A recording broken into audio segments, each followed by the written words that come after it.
This surveillance footage shows the last moments of college student Mengmei Leng before she was brutally murdered by someone who should have been protecting her.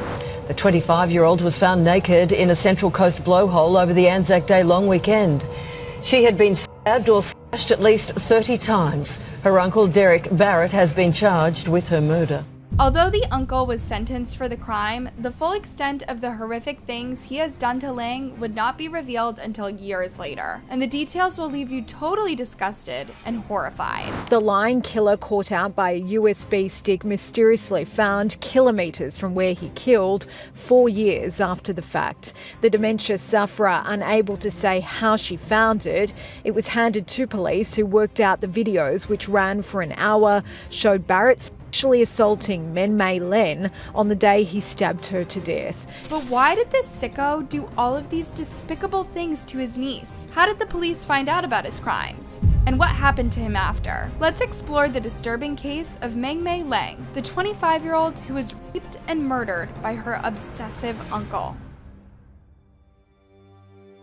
Mengmei Leng, or Michelle as she was popularly known, was a beautiful, intelligent, and hardworking 25-year-old from Chengdu, China. Her dad died in an earthquake in 2008, leaving her and her mom, Mai Zong, to support each other. Her mom said that the two formed a strong bond because they were dependent on no one, only each other. Growing up, Leng always dreamt of studying in Australia, and her mom fully supported her dreams. In 2011, Leng was enrolled at the University of Technology in Sydney, Australia, which allowed her to move to the country and fulfill her lifelong dream. Her mom wasn't too worried about letting her move to this foreign country because she said she would be living with family. Leng's aunt, who was also her mom's sister, lived in Sydney and had offered Leng a room in her apartment. She also had a daughter who was 2 years younger than Leng, so it was an ideal setup for Leng. In 2012, Leng's 44-year-old aunt married a man in Australia named Derek Barrett. Leng went to their wedding. Derek, who was in his mid-20s, used to work in IT, but had lost his job and was unemployed. After the wedding, Leng, her aunt, her cousin, and Derek all lived together in suburban Campsie, New South Wales. For the first few years, things were good. Leng did well in her studies, made new friends, and found a part-time job. She started going by the name Michelle and became quite adventurous, sharing photos of herself all around Sydney. She often posted pictures of herself hanging out with friends, enjoying cocktails, and living the typical college life. Everything seemed normal to her. Derek came across as an average, quiet guy. He spent time on his computer and was a bit awkward around people, but not antisocial or mean. To most people, he seemed pretty unremarkable and harmless. Little did anyone know the darkness that was brewing inside of him. In 2016, Michelle's aunt, who was the sole breadwinner of the family, spent most of the time out of town for work. She would leave Michelle and her cousin alone with Derek, never thinking that anything bad could happen to them. But sadly, that's exactly what happened on April 21st, 2016. It was a Thursday, and Michelle's aunt had gone out of town for a 2-day business trip and was set to return on April 24th. As usual, she had left Michelle, her cousin, and Derek alone in the apartment. Michelle spent that morning at the university with her friends and then took a bus to a downtown shopping mall around noon. Surveillance cameras showed her shopping at different stores until about 3 p.m. She was alone and nothing seemed out of the ordinary. Later, she was seen heading to the train station to catch a train back to Campsie, arriving at around 4:30 p.m. That was the last time Michelle would be seen alive again. Phone records show that she continued talking to her friends and family until late in the evening. Everyone she spoke to said she sounded normal, but then the communication suddenly stopped and no one heard from her again. 2 days went by without anyone seeing or hearing from Michelle. When her aunt came back from her trip on April 24th, she was shocked to learn Michelle had been missing for days, and no one had bothered to even tell her or call the police. Michelle's aunt tried calling her, but her phone had been turned off, which was very unusual because Michelle kept in touch with friends and family in China every day. Her social media activities had also stopped, which was also weird. These days, when someone who is usually active on social media suddenly stops, it often means something bad has happened. Worried something bad had happened, her aunt and Derek went to the police the next day to file a missing person report. They also informed the Chinese embassy about Michelle's disappearance. disappearance. At the police station, Derek explained the last time he had seen Michelle, and her aunt mentioned that she had just returned from a business trip the day before and couldn't find her niece. The aunt then gave the police a picture of Michelle so they would be able to recognize her in their search. And that's when things took a dark turn. It turned out that the police had already found Michelle, just not in the way that her family would have hoped. The day before, at around 10:30 a.m., several people had called the police to report seeing a naked body of a woman floating face down in the ocean near a place called Snapper Point on the New South Wales Central Coast. That's about 80 miles from Campsie. Since she was an unidentified person, police made computer-generated images of her face and released them to the media. Some Australian news outlets reported the discovery that same day, revealing that the police were treating the death as suspicious. When Michelle was reported missing on Monday, April 25th, investigators quickly began cross-referencing her information with that of the unidentified woman found in the water. On Thursday morning, Michelle's family revealed that detectives had gathered some of Michelle's personal belongings for a DNA comparison. Sadly, the DNA results confirmed the worst. Police delivered the devastating news to the family, who were understandably heartbroken. With one element of the mystery now solved, homicide detectives turned their focus on how Michelle's body came to be dumped more than 80 miles from her home. Was she killed in the area and then dumped there? Or was she dumped there after being killed somewhere else? And who was responsible? Chief Inspector Jublin, who was heading the investigation, said that the detectives had thoroughly canvassed the area, including gathering CCTV footage from the surrounding Lake Munmora State Conservation Area, and were mapping out her final moments. Police divers had recovered certain items from the water near where her body was found, but they would not publicly divulge what they were or whether the murder weapon was recovered. A post-mortem result later revealed that Michelle had sustained numerous injuries, including several knife wounds to the neck.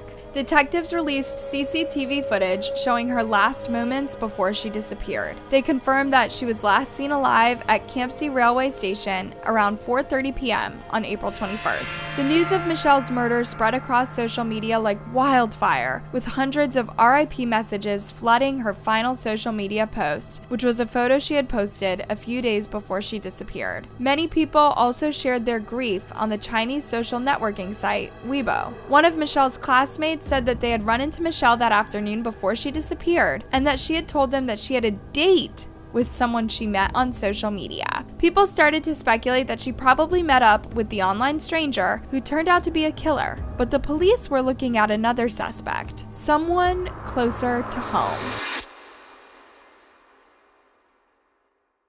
A few days after learning of Michelle's death, her mother flew to Australia to be with her. She shared her grief at a press conference, describing the pain she was going through after losing her daughter. She went on to say, "You can never imagine how painful it is to me. The saddest thing in life is losing someone you deeply love." As the investigation into Michelle's death continued, detectives interviewed her aunt and her husband, Derek, since she lived with them, and they knew her best. Derek said the last time he saw Michelle was on the evening of Thursday, April 21st. They had dinner together, watched a movie, and then Michelle went to sleep in her room. On Friday, April 22nd, Derek woke up late and noticed Michelle was already gone. He figured she had left earlier, which wasn't unusual. The next day, he woke up late again, and Michelle was still missing. He texted her to ask where she was and if she was okay, but she didn't reply, and the messages went unread. However, some Australian media reported that the aunt told detectives she had checked Michelle's Facebook messages on her laptop and found Michelle had recently dated an Australian guy with golden hair, pale skin, and fierce eyes.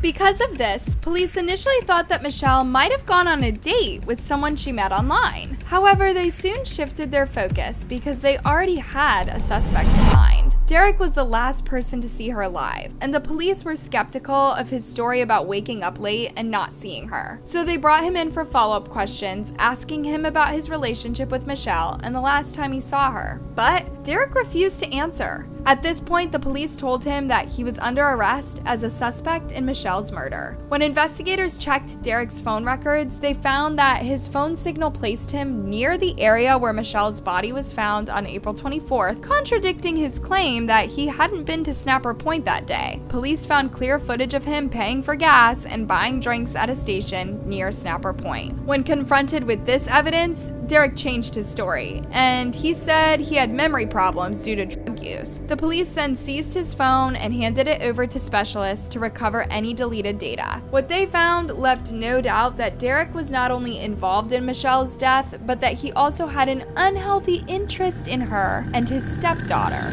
Police said that Derek had recorded himself setting up a camera in the girl's bathroom, hidden behind toiletries. In the video retrieved from his phone, Michelle and her cousin can be seen coming into the bathroom, undressing, and showering. In one video, Derek appeared to be preparing a bath before calling out to Michelle, who is later filmed in the bath. In another disturbing video, Derek recorded himself entering his stepdaughter's room, standing next to her bed as she slept, and began pleasuring himself. Now, we already know that Michelle made it home that day and that she was on her phone until around midnight. After that, no one heard from her again, and the reason for that was in Derek's phone. It turned out that Derek had entered Michelle's room around that time. Images showed Michelle lying naked on the bed, bound and gagged with duct tape. Around 4 p.m. that day, her cousin came home from a friend's place, not knowing Michelle was being held captive in the next room. She said she was home for about 3 hours before leaving again. She didn't hear any calls for help or notice anything unusual.